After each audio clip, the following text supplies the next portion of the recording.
Hello everyone, welcome to కథల సవ్వడి. ఈ వీడియోలో నేను ఒక అందమైన ముగ్గు వేస్తూ మీకు ఒక ఆసక్తికరమైన కథను షేర్ చేస్తున్నాను.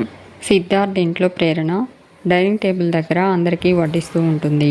సిద్ధార్థ్ తనకు కాకరకాయ ఇష్టం లేదని చెప్పడంతో ప్రేరణ కాకరకాయ ఫ్రై మంజు చేసిందని చెప్పి తినమని బ్రతిమలాడుతూ ఉంటుంది. ప్రేరణ విజయానంద్ వాడికి అది నచ్చదు, వదిలేసేయమ్మా అంటాడు. సిద్ధార్థ్ విజయానంద్ వైపు కోపంగా చూస్తూ ప్రేరణను ఆ ఫ్రై వడ్డించు అంటాడు. ప్రేరణ థ్యాంక్ యూ సిద్ధు అంటూ సిద్ధార్థ్కి కాకరకాయ ఫ్రై వడ్డిస్తుంది. సిద్ధార్థ్ ఆ ఫ్రైని తింటూ ఉంటే ఎలా ఉంది అని అడుగుతుంది. సిద్ధార్థ్ మా అమ్మ మనసులో అమృతంలా ఉంది అంటాడు. సాహితి అదేంటో ప్రేరణ గారు, ఏ విషయమైనా మీరు చెప్తే మా అన్నయ్య కాదనరు అంటుంది. మంజు ప్రేరణను కోపంగా చూస్తూ ఉంటుంది. జయరామ్ ఆడపిల్ల కదమ్మా, ఇప్పుడు అలాగే ఉంటుంది అంటాడు. ప్రేరణను సాంబార్ వడ్డించమని అడుగుతాడు. ప్రేరణ సాంబార్ వడ్డిస్తూ ఉంటే విజయానంద్ కావాలని సాంబార్ బౌల్ని చేత్తో నెట్టేస్తాడు. సాంబార్ జయరామ్ డ్రెస్ మీద పడుతుంది. అందరూ షాక్ అవుతారు. ప్రేరణ సారీ చెప్తూ ఉంటే జయరామ్ బుద్ధుందా నీకు, మనిషి ఒక చోట ఉంటే ఇలాగే జరుగుతుంది అంటూ ప్రేరణను తిడుతూ ఉంటాడు. విజయానంద్ మీ విలువ, మీ బట్టల విలువ ఇలాంటి వాళ్ళకు తెలియదులేండి అంటాడు. సిద్ధార్థ్ విలువ బట్టల్లో ఉండదు అంటూ కోపడతాడు.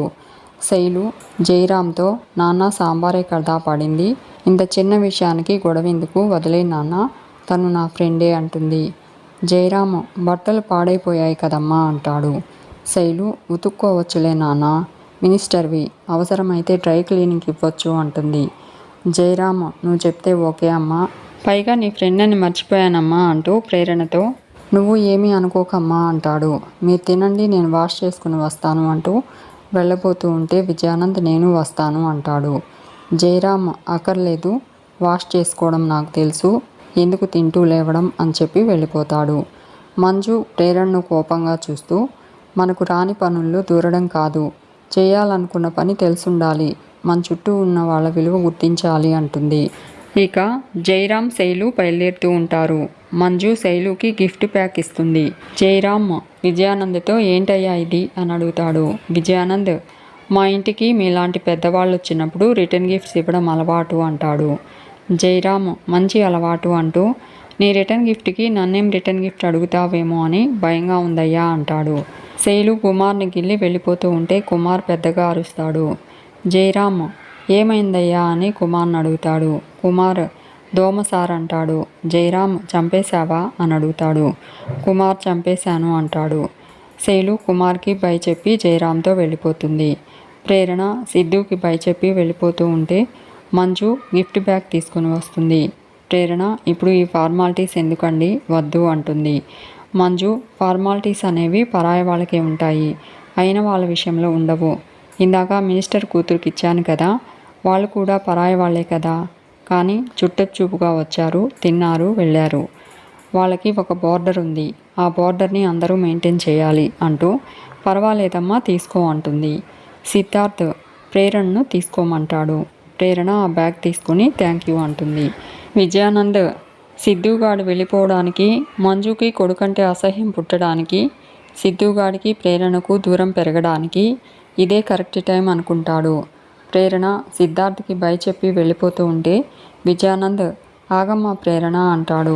నాకు ఒక డౌట్ ఉంది, అది క్లారిఫై చేసుకోవాలని క్యూరియాసిటీ ఉంది, అడిగితే నువ్వేమనుకుంటావో అని కొంచెం ఇబ్బంది కూడా ఉంది అంటాడు. సిద్ధార్థ్ ఇన్ని ప్రాబ్లమ్స్ నీ దగ్గరే ఉన్నప్పుడు ఇక అడగడం ఎందుకు అంటూ ప్రేరణ నువ్వు పద అంటాడు.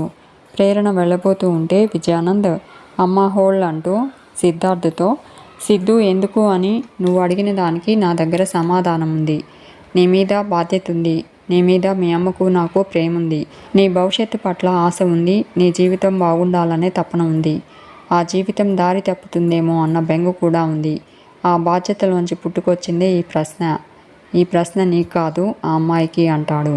సిద్ధార్థ్ ఇంటికి పిలిచి అర్థం లేని విషయాలన్నీ అంటూ ఉంటే ప్రేరణ సిద్ధు ప్లీజ్ దయచేసి నువ్వు మాట్లాడొద్దు అంటుంది. మీ నాన్నగారు ఏదో అడగాలనుకుంటున్నారు, అడగనివ్వు అంటూ విజయానంద్తో మీరేం అడగాలనుకున్నారో అడగండి సార్, నాకేం ప్రాబ్లం లేదు అంటుంది. విజయానంద్ ప్రేరణకు సిద్ధార్థ్కి మధ్య ఉన్న సంబంధం ఏంటి అని అడుగుతాడు. ప్రేరణ నేనొక ఆడపిల్లని, నేను సిద్ధుకి తెలిసిన దాన్ని. నాకు సిద్ధుకి మధ్య ఉన్నది దూరం, బ్రతకడానికి చేసే వ్యాపారం అంటుంది. విజయానంద్, నువ్వు చాలా తెలివిగా మాట్లాడుతున్నావు అనుకుంటున్నావు కదమ్మా అంటాడు. ప్రేరణ, లేదు సార్, మీకు తెలియచెప్పడానికే మాట్లాడుతున్నాను అంటుంది. విజయానంద్, నా ప్రశ్నకు నీ సమాధానం సరిపోలేదమ్మా అంటాడు. ప్రేరణ, మిమ్మల్ని ఒప్పించడానికో మెప్పించడానికో అయితే తూకం వేసుకుని మాట్లాడేదాన్ని, కానీ మనసు చెప్పింది మాట్లాడడానికి కొలతలు ఉండవు సార్ అంటుంది. విజయానంద్, అదే నిజమైతే ఎదుటి వాళ్లకు నమ్మకం కలగాలి కదా అంటాడు. సిద్ధార్థ్, నీ నమ్మకం ఎవరికి కావాలి? నిజం నిర్భయంగా ఒప్పుకోవాలన్నా, నిజం చెప్పే మనుషుల్ని నమ్మాలన్నా ముందు మనసు ఉండాలి. ఆ మనసుకు కళ్ళు ఉండాలి. ఆ కళ్ళకు కమ్ముకున్న పొరలు తొలగిపోయి ఉండాలి. అన్నింటికన్నా ముఖ్యంగా ప్రేరణ లాంటి అమ్మాయిని ప్రశ్నించే హక్కు ఉండాలి. తప్పు పట్టే అర్హత ఉండాలి. అవేవి నీకు లేవు, రావు అంటాడు. మంజు, నాకున్నాయి అంటూ, అదే ప్రశ్న నేను అడుగుతున్నాను, సమాధానం చెప్పు అని సిద్ధార్థని అడుగుతుంది. ప్రేరణ, ఆంటీ, ప్రశ్నించే మనిషి మారినా సమాధానం చెప్పే మనసు మారదు అంటుంది. మంజు, నేను నా కొడుకుతో మాట్లాడుతున్నాను అంటుంది. సిద్ధార్థ్, నన్ను ప్రశ్నించే హక్కు నీకుందమ్మా, అబద్ధం చెప్పే అలవాటు నాకు లేదు అంటాడు. మంజు, నిజం తెలుసుకోవాల్సిన అవసరం నాకుంది అంటుంది.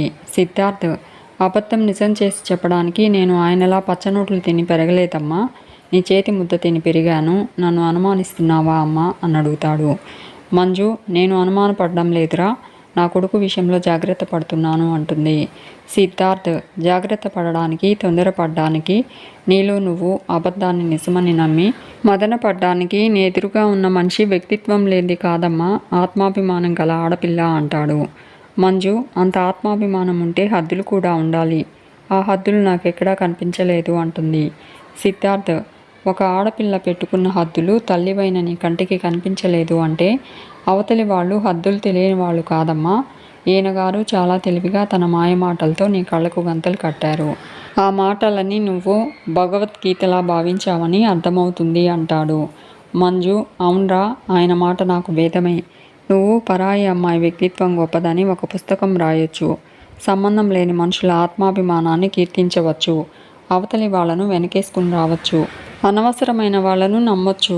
కానీ మీ అమ్మ కట్టుకున్న భర్త మాటల్ని నమ్మితే మాత్రం తప్పు అంటూ, అంతే కదా అని అడుగుతుంది. సిద్ధార్థ్, నమ్మడం తప్పు కాకపోవచ్చమ్మా, కానీ ఆ నమ్మకాన్ని బతికించేది నిజమైతే ఆనందం, అది అబద్ధమైతేనే అనర్థం. ఆ రెండింటి తేడాన్ని గుర్తించకపోతే నీది అమాయకత్వం అనిపించుకుంటుంది అంటాడు. విజయానంద్, చాలు సిద్ధు అంటూ అరుస్తాడు.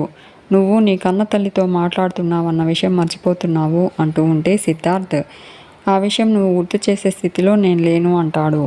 విజయానంద్, ఇక్కడ ఇంత జరుగుతున్నా శిలలా నిలబడి చూస్తున్నా ఈ అమ్మాయే చెప్పాలి అంటూ, చూసావమ్మా ఎంత దిగజారిపోతున్నాడో చూసావా అని ప్రేరణ అడుగుతాడు. నేను వాడు ఉత్తమురాలు అన్నందుకు నాకు బాధ లేదమ్మా, కానీ కన్న తల్లిని మూర్ఖురాలంటున్నాడు అంటాడు. సిద్ధార్థ్, నేను మా అమ్మని ఆ మాట అనలేదు, నువ్వు మాట మార్చొద్దు అంటాడు. విజయానంద్, ఒక వ్యక్తిని చంపేస్తాను అంటే ఆ వ్యక్తిని కత్తితోనే పొడవక్కర్లేదు, తుపాకీతో కాల్చక్కర్లేదు. ఎదుటి మనిషి మనసు గాయపడ్డా చంపేసినట్టే. ఇప్పుడు మీ అమ్మ విషయంలో అదే చేశావు.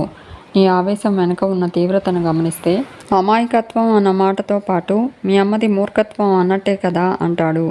ప్రేరణతో, దీనంతటికీ కారణం ఎవరు ప్రేరణ? ఇన్నాళ్ళు వాడు ఇంటికి దూరంగా ఉన్నాడు. ఈ నాన్నంటే వాడికి ఎప్పటికీ గౌరవం లేదు, కానీ వాళ్ళ అమ్మంటే వాడికి ప్రాణం. అలాంటి అమ్మని ఈరోజు ఎదిరించేస్తున్నాడు. వాడు నిజం చెప్పట్లేదు, నీతో నిజం చెప్పించట్లేదు. వాడి ఆవేశాన్ని నేను నా భార్య ఆపలేకపోయాము, కానీ నువ్వు మాట్లాడుతూ అంటే వెంటనే కంట్రోల్ అయిపోయాడు. దీనంతటికీ ఎవరు కారణం అంటూ ప్రేరణను చెప్పమని అడుగుతాడు. మా ఇంట్లో పండగ పూట కొత్త బట్టలు కట్టుకోవాలని ఆశపడి స్వయంగా వాళ్ళ అమ్మే తీసుకుని పోయిస్తే కాదనేశాడు అని అంటూ ఉంటే సాహితి, డాడీ, అన్నయ్య కాదనలేదు, మీరు తెచ్చిన బట్టలే వేసుకున్నాడు కదా అని అడుగుతుంది. విజయానంద్, మేం చెప్తే వేసుకున్నాడా? ఈ అమ్మాయి అడిగిందనే కదా వేసుకున్నాడు అంటూ, దానికి నువ్వే సాక్ష్యం కదమ్మా అంటాడు. సిద్ధార్థ్, అనవసరంగా నన్ను రెచ్చగొట్టొద్దు. బట్టలు మా అమ్మ చెప్తేనే మా అమ్మ కోసమే వేసుకున్నాను, అది నీకు తెలుసు అంటాడు. లేనిపోని నెగిటివిటీని క్రియేట్ చేసి మా అమ్మ మనసుని పొల్యూట్ చేయాలని ట్రై చేయొద్దు అంటాడు. విజయానంద్, మీ అమ్మ మనసు పొల్యూట్ అవడం కాదు, ఈరోజు జరిగిన దానికి నీలో వచ్చిన మార్పుకి మొత్తం కకావికలమైపోతుంది అంటూ, ప్రేరణతో ఇంత చెప్పాక కూడా మీ మధ్య ఏ సంబంధం లేదంటావా అమ్మా అని అడుగుతాడు. ప్రేరణ ఉంది అంటుంది. విజయానంద్ ఇది కానీ సిద్ధుగాడితో సంబంధం ఉందని ఒప్పుకుంటే మంజు మనసులో సిద్ధుగాడు డెలీట్ అని అనుకుంటాడు. మంజు ఏంటా సంబంధం అని అడుగుతుంది. ప్రేరణ ఆకాశానికి నేలకి ఉన్న సంబంధం, ఉత్తర దిశకి దక్షిణ దిశకి ఉన్న సంబంధం, పగలుకి రాత్రికి ఉన్న సంబంధం, 2 రైలు పట్టాలకు ఉన్న సంబంధం అంటుంది. విజయానంద్ అంటే ఏంటమ్మా అర్థం అని అడుగుతాడు. ప్రేరణ వాటి సంబంధం అర్థమైతే వాటి మధ్య ఎంత దూరం ఉందో తెలుస్తుంది. అపార్థం చేసుకుంటే మీ అనుమానమే గెలుస్తుంది అంటుంది. విజయానంద్ మీ మధ్య అందనంత ఎప్పటికీ కలవనంత దూరమే ఉందనుకున్నాం. కానీ నీకో విషయం చెప్పాలి. సిద్ధు వాడి 12వ ఏట నన్ను అపార్థం చేసుకున్నాడు. 14వ ఏట హాస్టల్లో గడిపాడు. నన్ను చీ అన్నాడు, అమ్మని కాదన్నాడు. 20వ ఏట ఇంట్లో నుంచే వెళ్ళిపోయాడు. ఈ 6 ఏళ్లుగా వాడిని తిరిగి ఇంటికి తీసుకురావడానికి మేము చేయని ప్రయత్నం అంటూ లేదు. నేను బాధపడిన రోజంటూ లేదు. అయినా వీడి ఇంటి మొహం కూడా చూడలేదు. 9 నెలలు మోసి కని 20 ఏళ్లు పెంచిన తల్లి మాట వినని సిద్ధు జస్ట్ 4 నెలల్లో స్నేహబంధంలో కూడా అంటూ సారీ అమ్మ స్నేహబంధం కూడా లేదన్నావు కదా, కేవలం పరిచయం అన్నావు. అలాంటిది నువ్వు చెప్పగానే ఇంటికి తిరిగి వచ్చేసాడు అంటే ఏమనుకోవాలి అని ప్రేరణ అడుగుతూ ఉంటాడు విజయానంద్. మీకు ఈ వీడియో నచ్చితే లైక్ చేయండి, షేర్ చేయండి, తప్పకుండా సబ్స్క్రైబ్ చేసుకోండి. Thanks for watching.